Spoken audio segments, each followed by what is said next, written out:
Okay, so we kicked off the IPR here, and you can see quite a bit of a difference already. It's not immediately apparent, but you can see the background now no longer feels completely blown out. The colors feel a lot more rich and realistic, and that's going to be a lot more apparent when I start pumping in more light into this H drive. If I bring it up by like one stop here, you're going to immediately see that the entire image tends to start to, it looks like it's reacting more like film. And I think that's really the beauty of working in ACES CG, is just how natural it feels and photographic. If we bring this up to maybe 3 stops of exposure up on the HDRI, you can see it still maintains a sense of like, it's basically like the exposure is like got a nice shoulder to it, and everything is just like kind of going up nicely into the highlights. It's not blowing out or looking any garish. These lights, these colors don't look completely off the wall. And if we go up maybe even a little higher, you can see it maintains itself really well, which I think is the benefits of working with ACES. The other benefits, I definitely think you should watch all the other videos. I'm going to open up Fusion and like walk you through some sRGB renders versus ACES renders and really get an idea of the benefits there as well. Okay, so let's bring the exposure up to like maybe 1.5, and you can see it just looks nice. And let's jump out to this other camera angle here. And it reacts very photographically, which is what I'd like, what I actually really enjoy about it. We can flip back to C4D display, which is going to be sRGB. This is typically what this shot would look like in an sRGB color space, but if we come back down into the output device transform using ACES CG, and it just looks more realistic. Okay, well that's good enough. That's cool. We've got the workflow. We got it all working in here, and that's looking good. Let's jump back out into our fisheye camera, and let's turn on some other lights. Let's turn off the dome light, and we're going to turn on the quad lights. I'm going to jump into my extensions, C4D to A light manager, and we're just going to turn on all the other lights. We've got some area lights in here that are very colorful. And we also have some atmosphere. So I'm going to go ahead and turn on some atmosphere, jumping into the environment. Going to select this atmosphere that I already have built. And it might take a second for the IPR to catch up. And cool, let's just make sure that light is on. Is that light not on properly? Up there it is. Okay, so let's just bring this down a little bit so we can see it in the shot. Okay, so immediately you can see just how beautiful the washes of color are and how realistic it tends to start to look. And if we start to bring the intensity of all of these lights up, let's just double these guys and double this one. All right, we're getting a really beautiful mix of color, and it's not having an unpredictable result on our Macbeth chart. It's looking very much like you would expect it to. You can even see these shadows are capturing some of those really intense colors very well. Let's jump out into more of a top view. I want to bring this red light over here a little bit closer to the car, and both of these lights a little bit closer. I'm going to move this blue light down into the shot so you can start to see it contributing there. Right. All right, so this is a completely wild and bizarre color washes here, but you can see just like you can push these colors so much further in ACES. It's really crazy. And if we bring open our atmosphere here, we just want to like increase the intensity of this atmosphere just so we can really see it. We're just going to double it by like 0.2 and maybe start to turn off some of these lights. All right, like that. Like that's intense. Like that's a really intense orange and yellow. If we look at what this looks like in sRGB, it falls apart. It completely falls apart. We've got a halo here. We're getting like unnatural sort of gradations happening. But working in the ACES, you get a much more predictable result. It looks a lot more filmic. Now pay attention to what is happening on the color chart. Let's actually turn on one of these other lights, maybe this blue one. And I'm going to move this blue one over here. We're just going to put it over the color chart and maybe turn off some of these other ones. All right, something like that.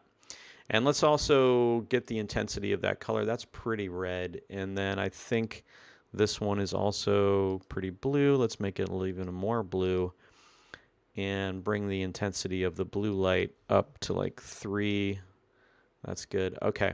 So I really wanted to show you what's happening in the Macbeth chart. So let's just go ahead and snap a picture to the picture viewer, snap the render to the picture viewer here. Take a look at that. Let's swap back into an sRGB color space and let's go ahead and look at that. So you can instantly see like we're getting a lot more of a filmic response both to the exposure and the color. And this will be a lot more apparent in the Fusion video that I'm going to show you, sort of some of the before and afters of working in ACES.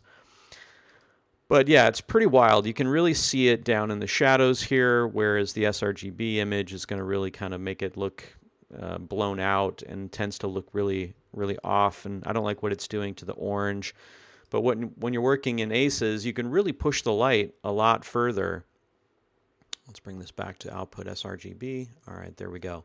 Let's turn off all these and go back to our sky dome. Let that come back to life.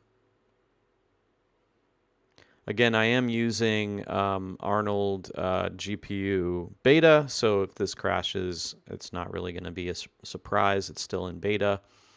I have noticed that it will do that sometimes. Oh, I forgot to turn off. That was my bad. I turned it off in the render. Okay, so that's how you set up ACES CG in Arnold. And now I'm going to show you how to output it correctly.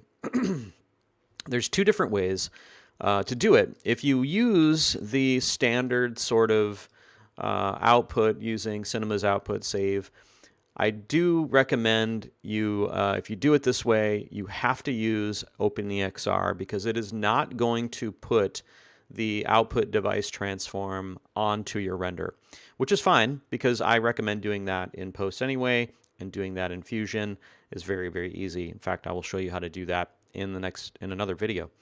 So again, you just want to make sure that you're setting up your EXR properly. In my setting, I'm using my own preset for EXRs, which is ZipS, 16-bit half float.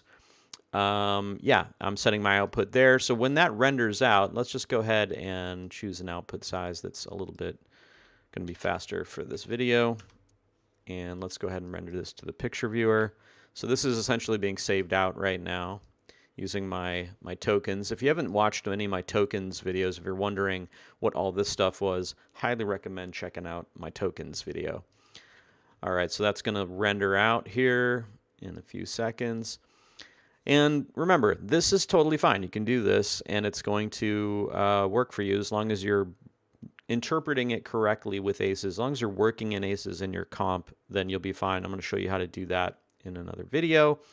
All right, once this is up and running, you can see this doesn't look anything like our IPR did. That's because we're not, this isn't using any sort of output space color transform or output color transform. So it's going to look almost like an sRGB. Now, this is rendered with ACES CG color space, so don't be fooled by that. It really is using the ACES CG color space, but in the picture viewer, it's not going to show you the output transform. Okay, so once that's done rendering, I'm just going to kill it. We don't need to let it finish. And now the second way to do it, like if you want to see that, if you want that output device transform baked into your render, you're going to have to use an Arnold driver. So let's go ahead and set that up, jump into Arnold settings, and let's go ahead and actually we're going to do that up here. We're going to say extensions, C40 to A, and driver. We're going to do a EXR driver and jump down into here. All right, so now with the EXR driver, that's going to bake in that output device transform. So let's go ahead. We don't need the light manager. Yep, all that's fine. All right, we would just in this case just name the output, and you would turn on half precision. Same thing here, zip S. Color space you would choose if you want to not give it a device transform. You could actually, I believe, set it to utility raw. But in our case, we would want to choose the output device transform that we were using in the IPR, which is going to be the sRGB. And that's how you would do that. And you would just render it out, and it would have that already built in. I don't recommend that because it's always better to comp in CG ACES and not have that baked in. But that's just another way to do it. All right, that about wraps up how to get ACES CG working in Arnold. All right, hope you enjoyed the video. Make sure you check out the next videos. We're going to be talking, I'm going to show you how to comp these images in Fusion, the correct way to work there. I'm also going to show you some before and after, the pluses and minuses of working in ACES. So be sure to check out those videos. All right, I'll see you around.